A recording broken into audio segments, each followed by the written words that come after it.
Class, how are you all? I hope you are fine. Class, جیسے کہ ہم لوگوں نے اپنے باب اول میں وادی سندھ کی تہذیب کے بارے میں پڑھا تھا کہ یہ تہذیب تقریباً 1000 سال تک برقرار رہی تھی اور آریاؤں کے حملے کے بعد یہ جو ہے وہ زوال پذیر ہو گئی تھی۔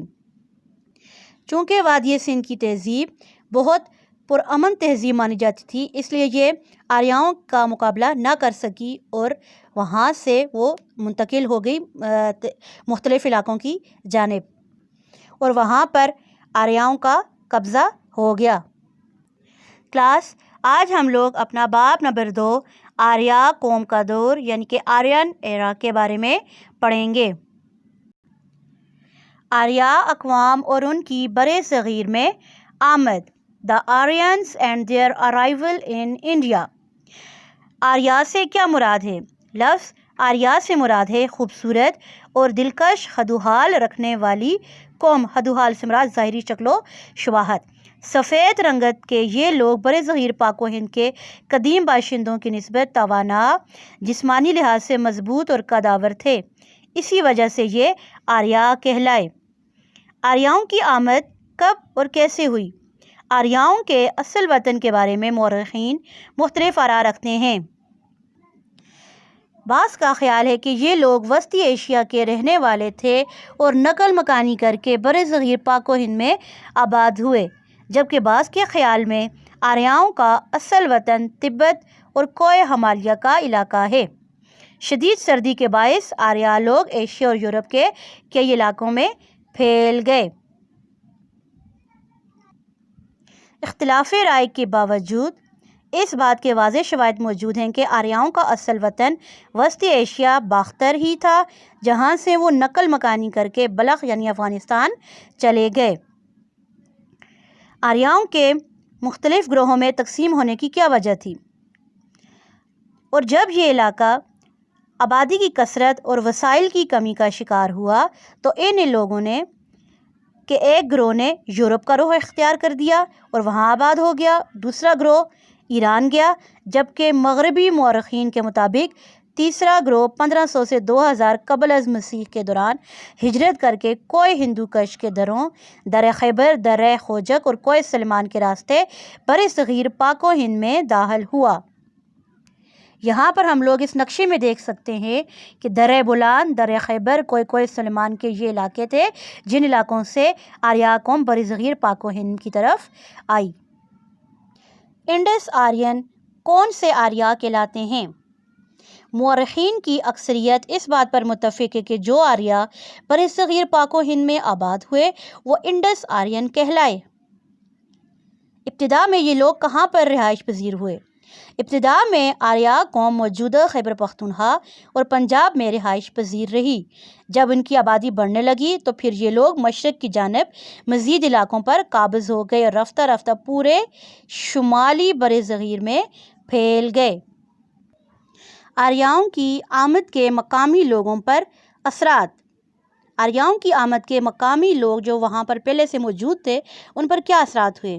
آریہ قوم جب شمال مغربی دروں کے ذریعے پاک و ہند میں داخل ہوئی تو پاؤں جمانے کے بعد اس نے یہاں کے اصلی باشندوں کو بزور طاقت اپنے آبائی علاقے چھوڑنے پر مجبور کر دیا۔ انہوں نے موجودہ صوبہ خیبر پختونخوا اور پنجاب کے کئی علاقوں پر قبضہ جمایا۔ جب ان کی تعداد بڑھنے لگی تو یہ کس طرف منتقل ہوئے؟ جب ان کی تعداد بڑھنے لگی تو یہ لوگ مشرقی ہندوستان میں پھیل گئے۔ یہ لوگ گنگا اور جمنا کی زرخیز وادیوں میں آباد ہونے لگے۔ آریہ تہذیب اور دیگر ہم عصر یعنی کہ اس وقت میں جو تہذیبیں موجود تھی اس کے مطالعے سے یہ پتہ چلتا ہے کہ اس زمانے میں پانی کو خصوصی اہمیت حاصل تھی، یعنی کہ جتنی بھی اس وقت کی قومیں تھیں وہ لوگ دریاؤں کے کنارے آباد ہونے کو ترجیح دیتے تھے۔ آریاؤں نے پاک و ہند کے قدیم باشندوں یعنی کہ جو پہلے وہاں پر مقامی لوگ تھے ان کو جنوب کی طرف دھکیل دیا، کئی مقامی لوگوں کو غلام بنا دیا اور انہیں داس یا داسیوں، غلام کے نام سے پکارنے لگے۔ بعض مقامی قبائل گرد و نواح کے پہاڑوں میں پناہ لینے پر مجبور ہوئے، جبکہ بعض آریہ ثقافت میں جذب ہو گئے۔ شمال مشرقی ہند اور دکن تک کے علاقے میں آریاؤں نے ریاستیں قائم کی۔ آریاؤں کا ابتدائی دور ویدک عہد آریاؤں کا ابتدائی دور یا ویدک عہد کون سا زمانہ تھا؟ پاک و ہند کی تاریخ میں ویدک عہد وہ زمانہ ہے جب آرین قبائل شمال مغربی ہندوستان میں رہائش پذیر تھے۔ یہاں ان کی مذہبی کتابیں تالیف ہوئیں، یعنی کہ ترتیب دی گئی ان کی مذہبی کتابوں کو، جس میں رگ وید خصوصی اہمیت کی حامل ہے۔ اس کتاب کے مطالعے سے آریاؤں کی طرز زندگی کا اندازہ ہوتا ہے۔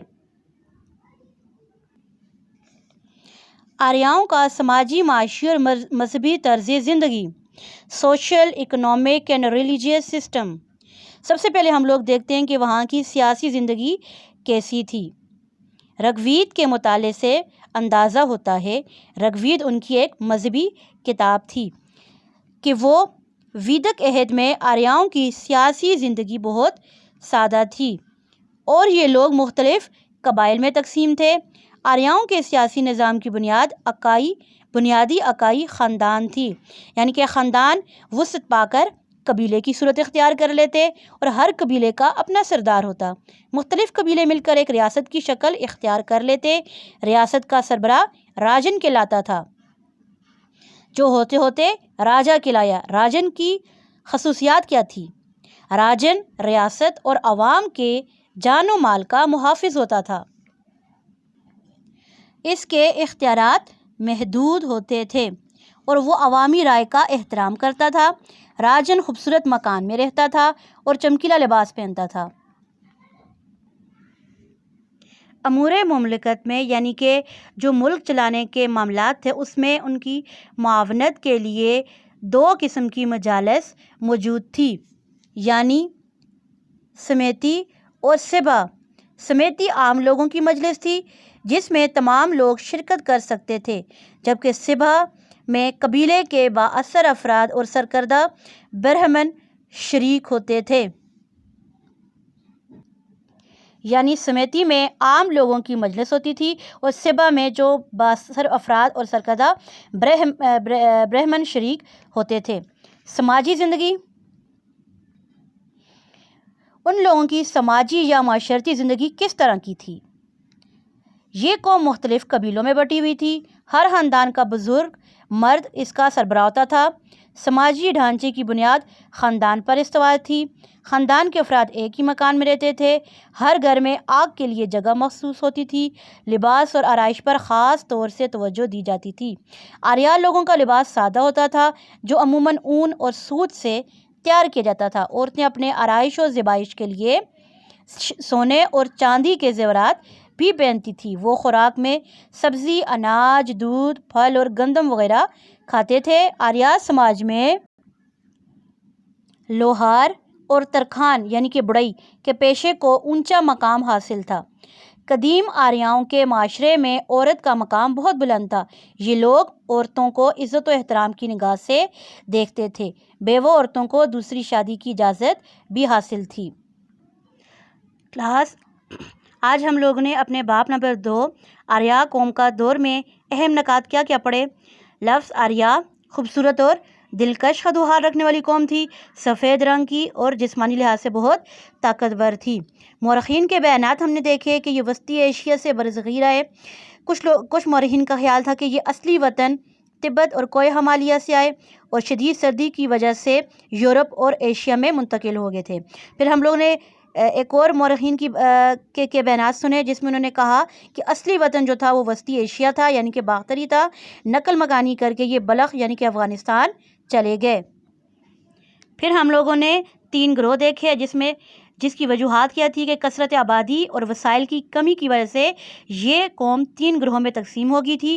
ایک گروہ جو تھا وہ یورپ چلا گیا، دوسرا گروہ جو تھا وہ ایران اور تیسرا گروہ جو تھا وہ برصغیر پاک و ہند کی طرف آ گیا تھا۔ جو آریا برصغیر پاک و ہند میں آباد ہوئے وہ انڈس آرین کہلائے۔ آریاؤں کی آمد کے مقامی لوگوں پر کیا اثرات ہوئے؟ یہ علاقہ چھوڑنے پر مجبور ہو گئے اور خیبر پختونخوا اور پنجاب کے علاقوں پر قبضہ کر لیا۔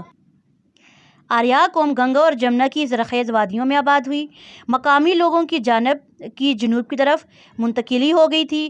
مقامی لوگوں جو وہیں پر موجود تھے ان کو غلام بنا دیا گیا، جن کو داس یا داسی کہا گیا۔ پہاڑوں پر پناہ لینے پر مجبور ہو گئے اور بعض آریہ ثقافت میں ہی جذب ہو گئے۔ شمال مشرقی ہند اور دکن میں آریہ کی ریاستیں قائم ہوئی۔ آریاؤں کا ابتدائی دور ہم نے دیکھا کہ شمال مغربی ہندوستان میں رہائش پذیر ہوئے۔ یہاں پر ان لوگوں کی مذہبی کتاب کی تالیف بھی ہوئی اور جس سے ان کی طرز زندگی کا اندازہ ہوتا ہے۔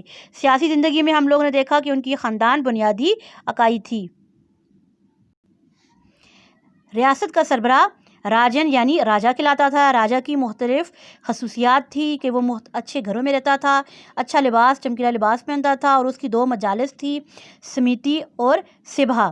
پھر ہم لوگوں نے دیکھا سماجی زندگی کیسی تھی، قبیلے کی شکل میں رہتے تھے، خاندان ان کی بنیادی اکائی تھی۔ بزرگ مرد جو تھا وہ سربراہ ہوتا تھا، آگ کے لیے ایک مخصوص جگہ ہوتی تھی، لباس اور آرائش پر توجہ دی گئی تھی، بہت زیادہ سادہ لباس پہنتے تھے، سونے چاندی کے زیورات پہنتے تھے، پھل سبزی اور گوشت کا استعمال کرتے تھے۔ لوہار اور ترکھان ان کا بہت مانا جانے والا پیشہ تھا۔ عورت کو بہت بلند مقام حاصل تھا، بیوہ عورتوں کو دوسری شادی کرنے کی بھی اجازت تھی۔ ابھی آپ لوگوں کا کلاس گھر کا کام کیا ہے کہ آپ لوگوں نے سبق میں نے جتنی بھی اہم نکات آپ لوگوں کو بتائے ہیں اس کو آپ لوگوں نے یاد کر کے اپنے رف رجسٹر پر خوبصورت نیٹ کلین کر کے مارجن لائنز ڈیٹ کے ساتھ پراپر رائٹنگ فارمیشن کے ساتھ رائٹ کر کے مجھے سینڈ کر دینا ہے۔ اور جنہوں نے اپنا فرسٹ ٹرم کا کام ابھی تک اسکول میں سبمٹ نہیں کروایا کائنڈلی وہ اپنا اپریل اور مئی کا کام جو ہے وہ سبمٹ کرا دیں تاکہ آپ لوگوں کی پروگریس رپورٹ بن سکے۔ اسی بیس پر آپ لوگوں کا جو ہے وہ فرسٹ ٹرم کا رزلٹ بھی بنے گا۔ Okay class, thank you so much, اللہ حافظ۔